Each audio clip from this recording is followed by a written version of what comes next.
एक बार एक बहुत ही दुखी व्यक्ति एक महात्मा के पास आकर कहता है, मैं अपने जीवन से बहुत दुखी हूं। मैं अपनी बीवी, बच्चों और अपने परिवार को भी खुश नहीं रख सकता। मैं अपने लिए भी कुछ नहीं कर पा रहा। कभी कभी तो मुझे अपनी जिंदगी को खत्म कर देने के भी ख्याल आते हैं। आप इतनी साधनाएं करते हैं, इतनी तपस्या करते हैं, क्या आप मुझे कोई ऐसा मार्ग बता सकते हैं जिससे मैं अपने बुरे वक्त से बाहर आ सकूं? मेरा बहुत बुरा समय चल रहा है। 2 वक्त की रोटी का इंतजाम करना भी मेरे लिए बहुत मुश्किल हो गया है। अब आप ही बताएं कि मैं ऐसे वक्त में मैं जिंदा रहूं तो कैसे रहूं? कैसे अपने परिवार को खुश रखूं? कृपया करके कोई साधारण सा तरीका बताने की कृपा करें ताकि मैं आसानी से समझ सकूं, क्योंकि मैं बहुत पढ़ा लिखा नहीं हूं। अगर आप बड़ी से बड़ी ज्ञान की बातें करेंगे तो शायद मैं कभी समझ भी नहीं पाऊंगा। यह सुनकर महात्मा ने मुस्कुराते हुए कहा कि तुम एक काम कर सकते हो। फिर महात्मा ने सामने की ओर इशारा करते हुए कहा कि उस ऊंची पहाड़ी पर एक मंदिर है और उस मंदिर के पास चींटियों का एक घर है जहां पर हजारों चींटियां रहती है। तुम्हें सुनने में बड़ा अजीब लगेगा, लेकिन वो चींटियां उस मंदिर की जमीन को खराब कर देती है, उस मिट्टी की उपजाऊ शक्ति को खत्म कर देती है, जिसके कारण वहां पर कोई भी पेड़ या कोई भी घास पनप नहीं पाती है। तुम मेरा एक काम करो, उसके बाद मैं तुम्हें तुम्हारे सवालों के जवाब दूंगा। तुम 7 दिन तक रोज उस पहाड़ी पर जाओ और उस चींटियों के घर को तहस नहस कर दो, उसको तोड़ दो। जब भी तुम्हें कोई चींटियों का घर दिखे मंदिर के आसपास तो उसे वहीं पर तहस नहस कर देना। लेकिन याद रहे, घर को तोड़ने में कोई भी चींटी मरनी नहीं चाहिए। इस बात को समझने का प्रयास करते हुए वो युवक वहां से चला गया। शायद उसको कुछ समझ में नहीं आया था कि महात्मा जी ऐसा क्यों करवा रहे हैं। तो वो उन चींटियों पर अन्याय कर रहे हैं, उनका घर तोड़वा रहे हैं, उन्हें नुकसान पहुंचा रहे हैं। आखिर कौन महात्मा ऐसा करेगा? लेकिन फिर भी उस महात्मा की बात मानते हुए वो अगले दिन से ही पहाड़ी पर जाना शुरू कर देता है। जब वो पहले दिन पहाड़ी पर पहुंचता है तो देखता है कि बहुत सारी चींटियां अपना खाना जुटाने में लगी हुई है। सारी चींटियां कतार से चल रही है और अनाज के छोटे छोटे कण उठाकर अपने घर में जमा करती जा रही है। ये देखकर पहले तो उस युवक का मन कमजोर पड़ गया। उसने सोचा कि ये इतनी मेहनत करके अपना घर भर रही है और मैं इनके घर को तबाह कर दूंगा तो इनको कितना बुरा लगेगा। लेकिन फिर उसने उस महात्मा की बात याद करते हुए उस घर को तोड़ना शुरू कर दिया।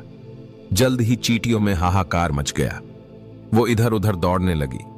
अभी तक जो कतार से चल रही थी अब वो बिखर गई और इधर उधर अपनी जान बचाने के लिए भागने लगी। थोड़ी देर में घर टूट गया और सारी चींटियां इधर उधर छुपने के लिए भाग चुकी थीं। ये करने के बाद वो युवक दुखी मन से वापस अपने घर पर लौट आया। उसका मन परेशान था, दुखी था, पश्चाताप से भरा हुआ था। फिर उसने अपने बिस्तर पर रात में लेटे लेटे ही सोचा कि अब तो उन चींटियों का घर तबाह हो चुका है, अब वहां वापस जाने का क्या फायदा होगा, क्योंकि चींटियों का घर तहस नहस करने के लिए महात्मा जी ने कहा था, जो मैं कर चुका हूं। लेकिन फिर कुछ सोचकर अगले दिन उसने फिर से जाने का निश्चय किया और अगले दिन सुबह सुबह उठकर वो वापस उसी पहाड़ी पर पहुंच जाता है। पहाड़ी पर पहुंचकर वो उसी जगह पर पहुंचता है जहां पिछले सुबह उसने उस घर को तहस नहस कर दिया था। लेकिन वो ये देखकर चौंक जाता है कि उन चींटियों ने फिर से अपना घर उसी जगह पर बना लिया था और अब वो फिर से अपने घर के लिए सामान इकट्ठा करने में जुटी हुई थी। उस आदमी को देखकर लगा कि ये चींटियां कितनी मूर्ख है। इनको पता है कि कल ही इनका घर इसी जगह पर तबाह किया गया था और उसी जगह पर उन्होंने अपना नया घर भी बना लिया। और ये सोचकर वो आदमी हंसने लगा। लेकिन फिर से महात्मा की बात याद करते हुए उसने उन चींटियों का घर फिर से तबाह करना शुरू कर दिया। फिर से उन चींटियों में हलचल मच गई और थोड़ी देर में वो चींटियां इधर उधर अपनी जान बचाने के लिए भागने लगी। कुछ ही देर में उनका घर फिर से नष्ट हो गया और वो युवक थोड़ा संतोष के भाव से कि इस बार तो मैं अच्छी तरह से उस घर को तबाह कर दिया है, अब तो वो चींटियां यहां पर अपना घर बना ही नहीं पाएंगी। इसीलिए जाने से पहले उसने उस घर पर ठंडा पानी भी डाल दिया ताकि चींटियां वहां पर अपना घर न बना सके। और इस तरह अपना कर्म पूरा करके वो युवक फिर से अपने घर लौट आया। आज रात में सोते वक्त फिर से वो युवक यही सोच रहा था कि क्या महात्मा ये सही काम करवा रहे हैं? क्या किसी का घर तबाह करना किसी सिद्ध पुरुष को शोभा देता है? क्या हो अगर वो महात्मा सिद्ध पुरुष हो ही ना, क्या होगा अगर वो मुझे बेवकूफ बना रहे हो? लेकिन फिर उसने निश्चय किया कि मैं अपने काम को पहले पूरा कर लेता हूं। उसके बाद ही पता चलेगा कि महात्मा मुझे से ऐसा क्यों करवा रहे थे, और यही सोचकर वो रात में सो जाता है। अगले दिन सुबह उठकर वो फिर से उसी पहाड़ी की ओर निकल जाता है। पहाड़ी पर पहुंचकर वो उसी जगह पर पहुंचता है जहां पर उसने उनके घर को तबाह कर दिया था, और वो ये देखकर खुश हो जाता है कि वहां पर कोई भी घर नहीं था। सारी चींटियां वहां से भाग चुकी थी। अब उसने सोचा कि अब मेरा रोज रोज आने का क्या फायदा होगा, क्योंकि चींटियां तो अपना घर बदल चुकी है, और महात्मा जी ने मुझे 7 दिन आने के बाद कहा था, लेकिन आज तो तीसरा ही दिन है। अब बाकी 4 दिन वापस आने का क्या फायदा होगा। और यही सोचकर उसने निश्चय किया कि यहां से वो सीधा उसी महात्मा के पास जाएगा और उनको ये सारी खबर बता देगा। जब वो वापस मुड़कर उस पहाड़ी से उस महात्मा की कुटिया की तरफ जाने लगा, तभी अचानक उसकी नजर एक और घर पर पड़ी जो कि चींटियों का ही बनाया हुआ था। मतलब कि वो घर चींटियों ने ही बनाया था, और अब वो चींटियां नए घर में वास कर चुकी थी। ये नया घर उनके पुराने घर से थोड़ी ही दूरी पर था, और जब उसी युवक की नजर उस घर पर पड़ी तो उसने सोचा कि शायद महात्मा को पता था कि ये चींटियां अपना घर यहां से बदलकर किसी दूसरी जगह पर बना लेगी, इसीलिए उन्होंने मुझे 7 दिन आने के बाद कहा था। और ये विचार करके वो उनका नया घर भी तोड़ने के लिए पहुंच जाता है। जब वो वहां पहुंचा तो चींटियां उसी तरह अपने कार्य में लगी हुई थी। वो अपने लिए खाना इकट्ठा कर रही थी और अपने घर में जमा कर रही थी। जब पुराना घर टूटा था, वहां भी अनाज के कण बचे हुए थे, और चींटियां वहां से भी अनाज इकट्ठा कर करके वापस अपने नए घर में ला रही थी। अब यहां पर फिर से युवक का मन थोड़ा कमजोर पड़ गया, क्योंकि वो खुद भी कमजोर था, खुद भी वक्त का मारा हुआ था। इसीलिए उसके मन में उन चींटियों के प्रति दया का भाव उमड़ रहा था। उनके ऊपर उसे दया आ रही थी। वो चाहता था कि उनकी मदद करे, लेकिन वो उल्टा उनको नुकसान पहुंचा रहा था।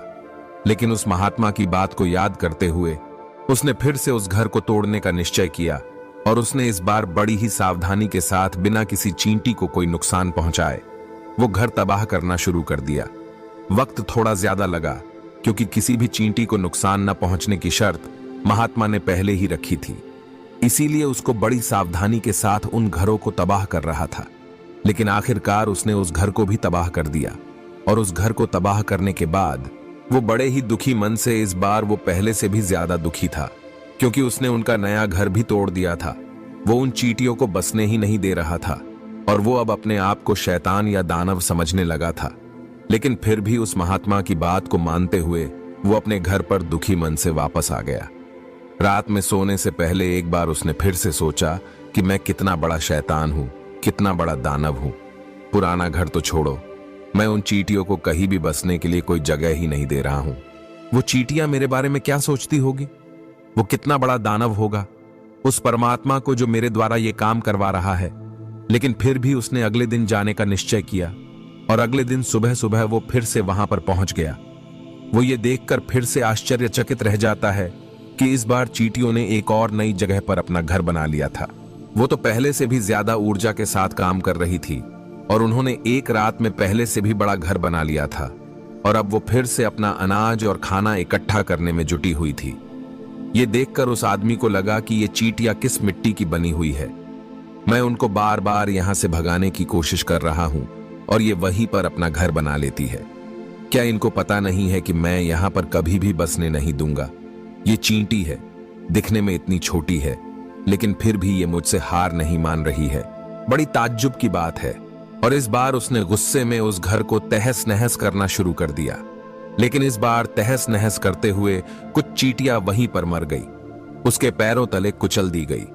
कुचलने के बाद जब वो अपने अहंकार से बाहर आया तो उसने देखा कि गुस्से में उसने उन चींटियों को कितना क्षति पहुंचा दी है। उसका मन पश्चाताप से भर गया, और वो रोता हुआ अपने घर की तरफ बढ़ गया। रात में सोते वक्त उसने सोचा कि मैं उन चींटियों पर बहुत ज्यादा अत्याचार कर रहा हूं, अब इससे ज्यादा अत्याचार मैं नहीं कर पाऊंगा। और यही सोचकर वो अगले दिन उन चींटियों के लिए अपने घर से थोड़ा आटा लेकर उसी पहाड़ी पर पहुंच जाता है।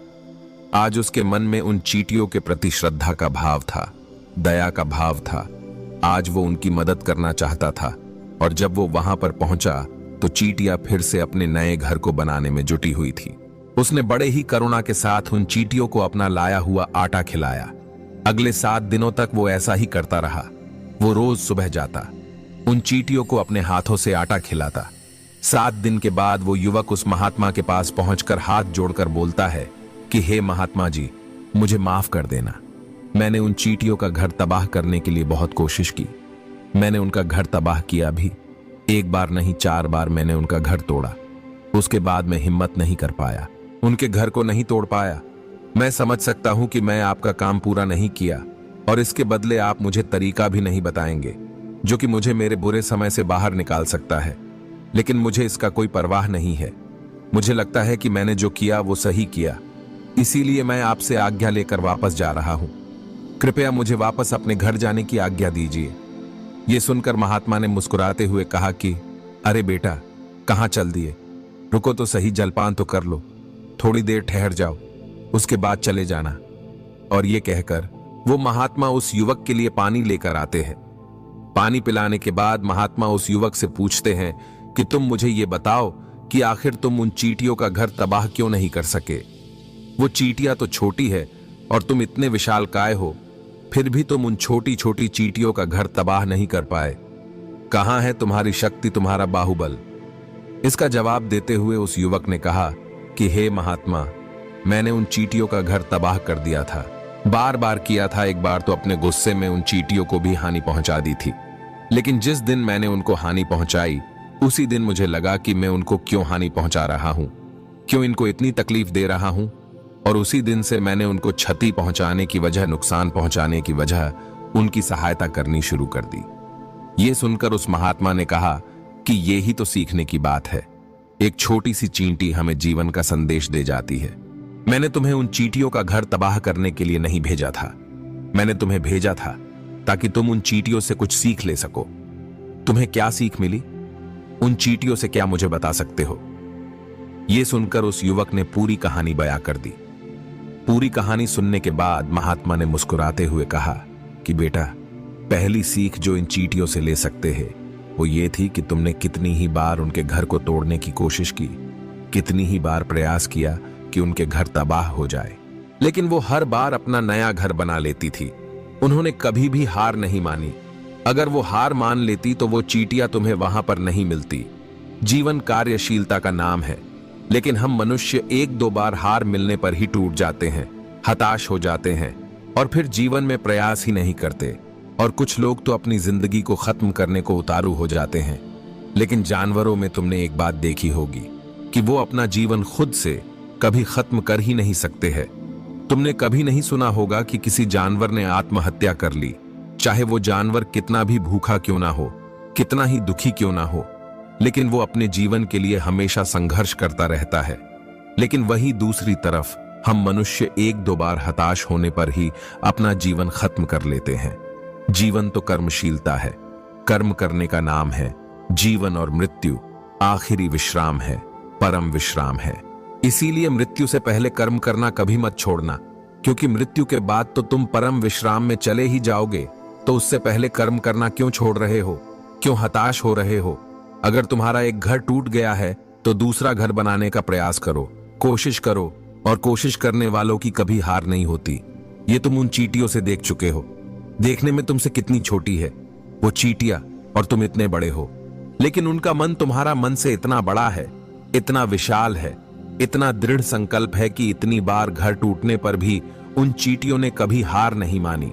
दूसरी सीख ये है कि जब भी हमारे ऊपर बुरा समय आता है, हमें लगता है कि यह समय कभी नहीं जाएगा, यह समय मेरे जीवन को बर्बाद कर देगा, मुझे कभी नहीं जीने देगा।